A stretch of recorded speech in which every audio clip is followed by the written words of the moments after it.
Prepare-se para mergulhar em uma história real que parece saída de um filme. Um homem de 52 anos, após perder sua primeira esposa e reconstruir sua vida, descobre um segredo devastador sobre sua atual esposa.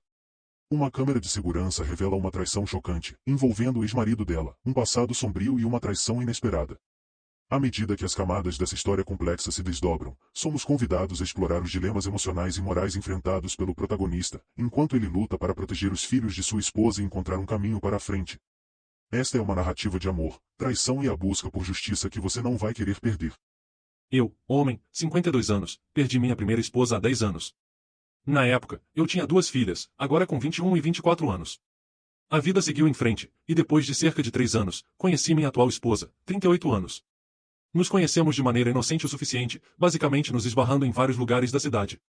Nunca conversamos realmente, às vezes trocávamos olhares e nos apontávamos à distância e apenas sorríamos. Então, um dia, enquanto meu carro estava sendo consertado, ela entrou na sala de espera enquanto dela também estava sendo consertado. Então, finalmente tivemos uma longa conversa. Fomos do outro lado da rua tomar um café de verdade, já que o café da oficina de serviço era ruim. Conversamos por cerca de 1 hora, então fui chamado, meu carro estava pronto. Perguntei se ela gostaria de almoçar algum dia para continuar conversando. Trocamos números e marcamos um dia para nos encontrar. Namoramos por 2 anos e depois nos casamos. Ela tem 2 filhos, agora com 10 e 14 anos. Eles se mudaram para minha casa, eles estavam morando com os pais dela há 3 anos. Minhas filhas adoravam, não como uma madrasta, mas como uma irmã mais velha. Ter outro adulto em casa com 2 adolescentes era uma bênção. A vida estava ótima. Amo esses meninos como se fossem meus próprios filhos e quero adotá-los quando puderem decidir por si próprios. O mais novo me chama de pai, o mais velho, bem, foi estranho. Eu disse a ele para me chamar do que se sentisse confortável, mesmo que fosse pelo meu nome. As meninas a chamavam pelo nome. Minha esposa é dona de casa. Decidimos por esse arranjo até que as crianças se ajustassem. Agora ela não quer trabalhar, mas se voluntária nos almoços da escola e em outras atividades. A primeira filha foi para a faculdade e agora se formou. A filha mais nova se formou esta manhã passada. Estamos movendo o resto de suas coisas neste fim de semana. Fui informado de que o ex-marido dela as abandonou por volta do nascimento do segundo bebê e não teve contato desde então. Sua mãe é muito legal, mas me mantém à distância. Seu pai é um alfa. Acho que ele não queria que mais ninguém cuidasse de sua filha e netos, sendo filho único e tendo netos. Ele me criticava porque eu era muito velho, não muito mais novo do que ele. E isso acontecia toda vez que eu estava perto deles. Sou não confrontacional, então disse à minha esposa que ficaria longe deles. Encorajei-a a continuar o relacionamento, já que eles moram a apenas alguns quarteirões de distância. Em fevereiro deste ano, o ex dela reapareceu e quer fazer parte da vida deles. Ele é suspeito no mínimo. Não posso recusar isso. Ele começa a aparecer com frequência. Estabeleci um limite de que ele vem nos fins de semana para não interferir na escola e podemos controlar um pouco a visita dele. Ele vem na maioria dos fins de semana, mas realmente passa tempo sozinho com as crianças, pois tentamos dar a ele espaço. Perguntei à minha esposa se ele fez algum pagamento de pensão alimentícia enquanto esteve ausente. Não. Sugeri a ela conversar com ele sobre colocar as obrigações em dia e perguntar sobre a possibilidade de ele abrir mão dos direitos para que eu pudesse adotar. Ela disse que conversaria com ele. No início de março, nossa vida sexual começou a declinar. Você sabe para onde isso está indo, certo? Mas eu estava totalmente alheio. Mencionei isso à minha esposa e ela deu as desculpas habituais. Notei pequenas coisas diferentes pela casa. Meus lanches favoritos haviam desaparecido, e algumas cervejas também. Eu não sou um grande bebedor, apenas uma de vez em quando, mas a grande questão foi que eu podia sentir um cheiro que pensei ser maconha. Perguntei à minha esposa se ela estava fumando, já que nós não fumamos. Ela não estava. Pensei que o mais velho, agora com 14 anos, estava fumando, então sugeri que falássemos com ele. Ela disse que lidaria com isso. Há cerca de 2 semanas, o garoto de 14 anos me perguntou se eu amava a mãe. Eu disse que sim, pensando que ele tinha uma namorada e era hora de uma conversa, certo? Ele disse que sempre nos via juntos e nos tocando de alguma forma ou outra. Isso fazia-se sentir bem. Ele perguntou se a mãe amava o pai dele. Respondi que com certeza, em algum nível, ela ama. Por que ele estava perguntando? Ele respondeu que eles estão sempre se olhando, conversando e se tocando, e ele está sempre lá. Perguntei o que ele queria dizer com sempre. Ele disse que quase todos os dias quando eles chegam em casa da escola, ele está lá e depois vai embora. Naquele fim de semana, estou na sala de estar, e ele está lá para visitar. Ele entra e senta do outro lado de mim com uma cerveja. Eu olho para cima da minha leitura e digo para ele se servir de uma cerveja. Ele não diz nada. Perguntei, por que ele não está com as crianças? Eu podia ouvir risos vindo da sala de estar. Ele disse que talvez entrasse um pouco. Eu disse a ele que não bebo na frente das crianças, espero até depois que elas estejam na cama. Ele não disse nada. Então ele disse, você sabe que estou aqui apenas por ela. O que isso quer dizer? Você está falando da minha esposa? Eu perguntei. Ele disse, tecnicamente, não estamos divorciados. Eu nunca assinei os papéis, então ela ainda é minha esposa. Eu sabia que um juiz havia assinado o divórcio porque ele não podia ser encontrado, o que é porque demorou mais. Finalmente, perguntei sobre a pensão alimentícia, já que nunca ouvi de volta. Ele apenas me olhou e disse que estava em dia e pagou a ela 15 mil em dinheiro. O que diabos? Eu perguntei. Então perguntei se ela falou com ele sobre desistir de seus direitos. Ele disse que ela nunca perguntou. Então ele perguntou, quanto isso valeria para você? Eu disse, você só pode estar brincando. Você venderia seus filhos? Antes que ele pudesse responder, eu disse para ele sair. No dia seguinte, domingo passado, as crianças estavam na casa dos avós com minha esposa. Comprei e instalei uma câmera. Coloquei-a em cima da TV. Era muito pequena e tinha vista para a porta da frente sala de estar, ativada por movimento. Nada de incomum aconteceu até segunda-feira, por volta das 10 da manhã. Recebi um alerta no meu telefone quando a câmera ativou. Então, estou no trabalho e recebo um aviso. Imaginei que era minha esposa arrumando a casa, mas olhei mesmo assim. Ele voltou. Ela o deixou entrar, e eles se beijaram por um longo tempo. Ele começou a agarrá-la, e ela o afastou brincando. Eles estavam rindo, não havia som. Ele sentou no sofá, e ela trouxe uma cerveja e petiscos às 10 da manhã. Ela desapareceu e voltou alguns minutos depois com roupas trocadas. Ela ia para a escola no horário do almoço. Eles estavam conversando, se agarrando, se afastando e rindo mais. Pouco depois, ela se levantou, se preparando para sair. Ele se levantou, agarrou novamente, fez alguns gestos e depois posou como se estivesse rezando, com as mãos juntas. Eles se sentaram novamente, e então ela o fez sexo oral.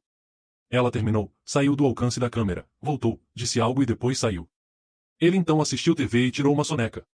A tela eventualmente ficou em branco. Um pouco depois das 13 horas, outro alerta mostrou que ela estava em casa. Eles conversaram e ambos saíram do quarto. Eu sabia que estavam indo para o quarto. Corri para casa e os encontrei. Eles nunca me ouviram chegando. Houve os histerismos que você esperaria. Ele saiu sorrateiramente. Eu disse a ela que ela tinha que ir embora. Ela implorou que foi um erro único, que ele havia acabado de chegar, que ela estava solitária porque não estávamos fazendo sexo, etc. Perguntei com que frequência ele vinha. Ela disse que apenas nos fins de semana e que isso era uma anomalia. Mostrei o vídeo dele cochilando.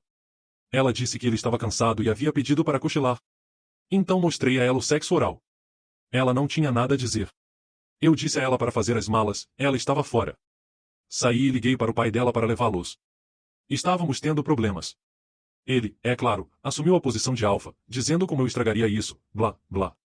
Eu não conseguia dizer uma palavra. Finalmente, o interrompi, perguntei novamente, e ele disse sim, então começou a falar de novo. Eu já tinha o suficiente. Eu disse que enviaria algo para ele. Enviei o vídeo editado para o sexo oral. Disse a ele para ver e me ligar de volta se eu estivesse errado. Nunca o vi de volta. Conversei com um advogado na quinta-feira. Ele ajudou com um plano de herança após a morte da minha primeira esposa e me indicou um parceiro que trabalha com direito de família. Vamos nos encontrar na terça-feira. O divórcio vai acontecer, ele sentiu, mas não sabia ao certo se eu teria que pagar pensão alimentícia para as crianças. Sem pensão alimentícia, já que ela quebrou nosso acordo pré-nupcial. Eu fiz isso antes do casamento, além do plano de herança, para proteger minhas filhas. Não me importo com a pensão alimentícia. Fico feliz em fazer isso pelos meninos. Então, minha pergunta ou conselho necessário, e alguém mais passou por um divórcio e conseguiu ver os filhos do ex, mesmo que não sejam seus? Como foi isso? O garoto de 14 anos é particularmente vulnerável, já que estará no ensino médio no próximo ano, que são anos formativos. Não quero vê-lo se perder e acabar como pai. Aqui está uma atualização, e esta foi uma semana movimentada. A formatura da minha filha foi no último fim de semana. Mudamos ela de volta, os esportes das crianças começaram, me encontrei com um advogado e tive uma conversa séria com a esposa. Tentarei manter isso curto. Escrevi isso 3 vezes agora por causa do comprimento, então continuo cortando. Me encontrei com um advogado na terça-feira. Discutimos o que eu queria fazer. Eu disse a ele como eu queria estar na vida dos meninos. Se isso significa permanecer casado, então que seja. Ainda sinto amor pela minha esposa, mas não confio mais nela. Ele aconselhou que, em sua experiência, seria errado continuar o casamento, pois seria uma farsa e, no geral, um casamento ruim. Os meninos sofreriam. O acordo pré-nupcial foi violado, então isso se manterá. Minha esposa não tem direito a nenhum apoio. Ele sugeriu que trabalhássemos juntos para elaborar um plano de visitação que funcione para ambos. A pensão alimentícia será por minha conta, mas qualquer coisa que acertarmos será vista com bons olhos pelo tribunal. Ele acrescentou que houve casos em que juízes determinaram que um padrasto que esteve na vida da criança por muito tempo e a apoiou deveria pagar pensão alimentícia. Ele não achava que os juízes nos tribunais locais tivessem decidido dessa maneira, mas eles podem fazê-lo em algum momento. Uma vez que ela obtenha um advogado, tudo será mais difícil. Precisamos resolver isso antes, ele me diz. Em sua reunião semanal de sócios, eles revisam casos novos e futuros. Meu advogado original só lidava com direito de idosos e planejamento patrimonial. Meu novo advogado trabalha com direito de família, os outros fazem direito criminal e responsabilidade civil. Algumas horas após a reunião, o advogado criminal entra em seu escritório e diz que os 15 mil de pensão alimentícia em atraso simplesmente não pareciam corretos. O valor é bem próximo do que o ex deveria ter pago. Ele pensou em como uma pessoa de classe média consegue colocar as mãos em tanto dinheiro. O advogado criminal fez uma ligação para um contato no escritório do promotor no condado. Acontece que o ex nunca abandonou sua esposa e filhos, ele estava na cadeia por acusações de drogas. Ele estava envolvido em um caso federal e foi libertado antecipadamente 3 anos atrás, quando os federais estavam libertando prisioneiros não violentos para aliviar a superlotação. Não sei se eles estão interessados nele agora, mas o advogado criminal parece pensar que ele voltou à sua antiga profissão. Eles realmente estão divorciados, verificamos novamente. Então, chega a quinta-feira para nos encontrarmos. Minha esposa e meu sogro vêm até a casa. Foi muito desconfortável. Até a reunião de terça-feira, eu ainda estava em cima do muro sobre o que fazer.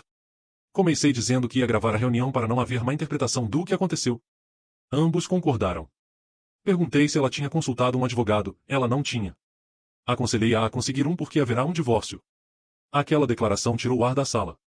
Minha esposa perguntou se poderíamos falar sozinhos por alguns minutos antes de continuarmos, e eu concordei.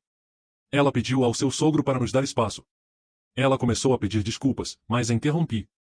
Eu não queria desculpas. Eu disse a ela que ela violou minha confiança não apenas traindo, mas também mentindo para mim. Ela perguntou como, e eu disse a ela que sei muito mais do que ela pensa. Eu sabia que ela ia apenas mentir mais, então perguntei sobre os 15 mil dólares. Por que ela nunca me contou? Ela pensou por um segundo, dizendo que nunca teve tanto dinheiro de uma vez e apenas guardou para si mesma.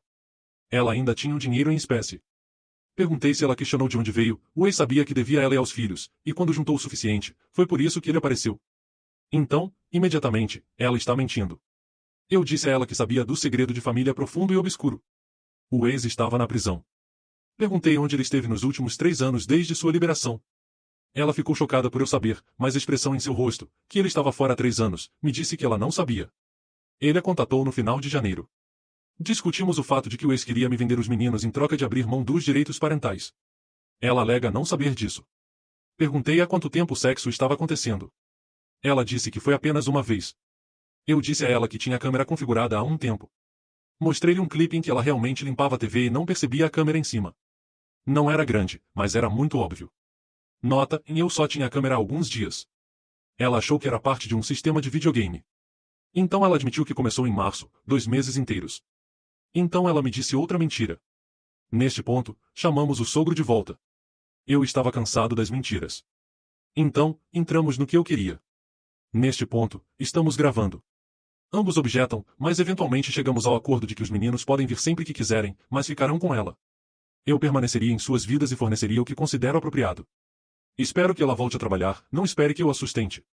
Lembrei-a do acordo pré-nupcial e que ela o violou. Disse que ela não pode manipular os meninos para pedir coisas, porque eles serão honestos comigo. Quando perguntei se eles foram manipulados para conseguir algo de mim, eu disse que sabia que eventualmente ela teria outro homem em sua vida, considerando sua idade, e que eu não causaria problemas assim que sentisse que ele tinha o melhor interesse dos meninos. Até lá, eles poderiam estar além do estágio de confusão e poderiam decidir como reagir a outro padrasto. Uma última coisa, Reditors, eu e minha esposa somos seguidores ávidos de diferentes subs, passamos muitas noites lado a lado lendo nossos favoritos e compartilhando uns com os outros. Ela leu meu post, descobriu pelas minhas descrições que era eu. Ela viu suas reações. Embora eu desejasse poder ter usado a maioria de suas respostas, ela leu todas e comentou sobre como vocês a despedaçaram.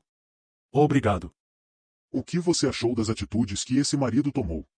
O que você faria no lugar dele? Deixe seu comentário que eu gostaria muito de saber a sua opinião. Deixe seu like e se inscreva no canal para mais histórias inacreditáveis como essa. Obrigado por acompanhar até aqui.